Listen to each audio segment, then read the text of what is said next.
네, 이어서 오늘장 전략도 세워보도록 하겠습니다. 오늘은 하나투자증권 송파지점의 이동영 과장과 함께하겠습니다. 안녕하십니까? 네, 안녕하세요. 예, 먼저 어제장부터 잠깐 얘기를 해보도록 하겠습니다. 코스피 지수가 2060선까지 내려왔는데요. 아무래도 이 기관이 3천억 원 이상 팔면서 좀 부담이 됐었고요. 그리고 또 하나 좀 궁금한 점이 코스닥 같은 경우에 어제장 오후 2시 기점으로 해서 좀 급락하는 모습이었거든요. 이 부분도 체크를 좀 해주시죠. 그렇습니다. 이제 화요일 국내 증시가 최근에 급격한 상승에 따른 지수 조정을 보이면서 14.16포인트 하락 2066.26포인트 마감하였습니다. 장중 내내 지지부진한 흐름은 역시 그동안 시장을 이끌어왔던 외국인의 수급이 매도 전환한 부분 역시 가장 큰 이유다라고 볼 수가 있겠고요. 지수 상승에 따라서 역시 펀드 환매로 인한 투신을 중심으로 한 기관 매도가 시장 조정을 주도하는 모습, 업종별로도 대부분의 업종 좀 하락세를 보이는 모습입니다. 특히 상대적으로 좀 상승폭이 컸던 그리고 정부 정책에 따라서 시장 상승을 주도했던 건설 업종이 상대적으로 좀 하락폭이 큰 모습, 현대건설, 대우건설 등이 약 3%대 하락하는 모습이고요. 이제 코스닥 역시도 오후 들어서 낙폭을 키우는 모습인데요. 수급적인 부분이 역시 가장 큰 작용을 하는 것으로 볼 수가 있겠습니다. 기관 외국인의 양매도가 오후장 들어서 커지면서 낙폭을 역시 키우는 모습. 시가총액 1위 셀트리온이 어닝 서프라이즈를 보이면서 8%대 급등을 보인 반면에 서울반도체 그리고 KG 이니시스 등의 이 전자결제도 이제 급락을 보이면서 시장 하락을 좀 주도하는 모습이었다라고 정리를 해볼 수가 있겠습니다. 그렇다면 오늘장 전망도 잠깐 들어봐야 될 것 같은데요. 펀드 환매 오늘장에서도 좀 심할 거라고 예상을 하시는지도 궁금하고요. 어떤 전략이 필요할지 말씀을 해주시죠.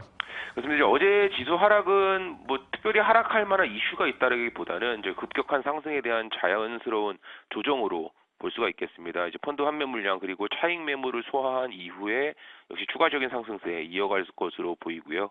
특히 시장을 그동안 이끌어왔던 외국인의 매수세는 꾸준히 유지가 되는 모습이고 조정 구간에서도 거래량이 크지 않는 모습을 감안을 한다면 향후 추가 상승 가능성 역시 높게 볼 수 있는 근거다라고 볼 수가 있겠습니다. 어제 미국 시장 역시 좀 추가적인 조정을 받으면서 국내 시장 오늘도 좀 일부 조정은 가능하겠지만 역시 그 폭은 크지 않을 것으로 보이기 때문에 약 1-20포인트 정도 수준의 추가 조정을 보인다면 비중 확대 전략이 유효하다라고 판단을 해볼 수가 있겠습니다.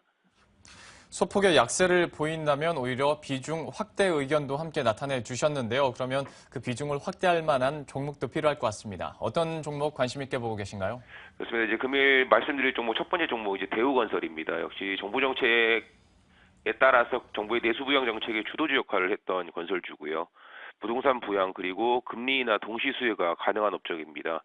실적보다는 역시 정부 정책의 방향에 따라서 상승 흐름을 지속될 것으로 볼 수가 있겠고요. 정부 정책이 역시 조기에 가시적인 성과에 대한 의지가 높기 때문에 향후 추가 대책 가능성도 기대해 볼 수가 있겠습니다.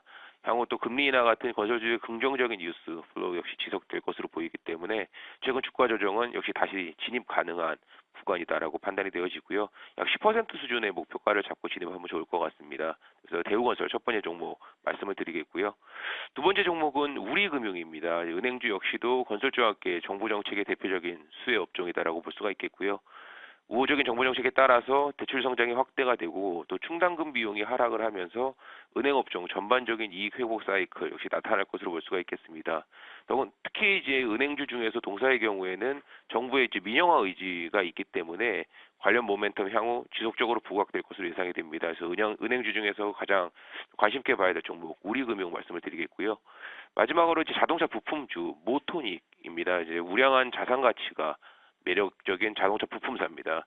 시가총액이 이제 어제장 조정을 받으면서 약 4,800억 수준입니다. 이제 보유한 현금만 약 3천억 원 이상이 되어지고요.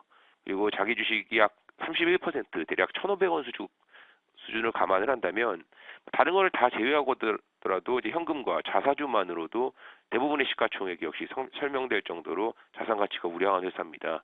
향후에 배당과 투자 확대를 유도하는 정부 정책을 감안을 하고 또한 우량 자산 가치가 향후 또 지속적으로 부각이 될 것으로 보이고요. 또한 이제 동사의 이제 주요 제품이 이제 현대기아차의 GDI 엔진 핵심 부품 국산화에 장착될 가능성이 높기 때문에 역시 그에 대한 성장성 역시도 주목해야 된다라고 정리를 해볼 수가 있겠습니다. 마지막으로 모토닉 설명드리도록 하겠습니다. 이렇게 해서 오늘의 관심 종목 확인해 봤는데요. 대우건설에 대해서 잠깐 한 가지만 더 여쭤보도록 하겠습니다. 물론 내수 부양책 주도주로서 이제 건설주들 승승장구했고요. 대우건설도 이제 강세를 기록하다가 최근 들면서 좀 힘이 많이 빠지다 보니까 이제 그런 좀 약발이 떨어지는 거 아니냐라는 얘기도 나오는 것 같은데요. 이 부분에 대해서는 앞으로 향후 전망 어떻게 하고 계신가요? 역시 말씀드린 대로 이 정부의 정책 방향으로 올라가는 종목이다라고 볼 수가 있겠습니다. 최근의 주가 조정은 저점에서 사실 가파른 상승에 따른 자연스러운 조정이다라고 판단이 되어지고요.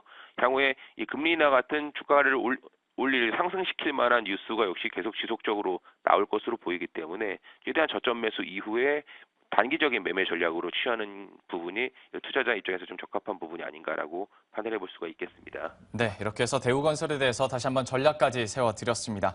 지금까지 하나투자증권의 이동영 과장과 함께했습니다. 고맙습니다. 네, 감사합니다.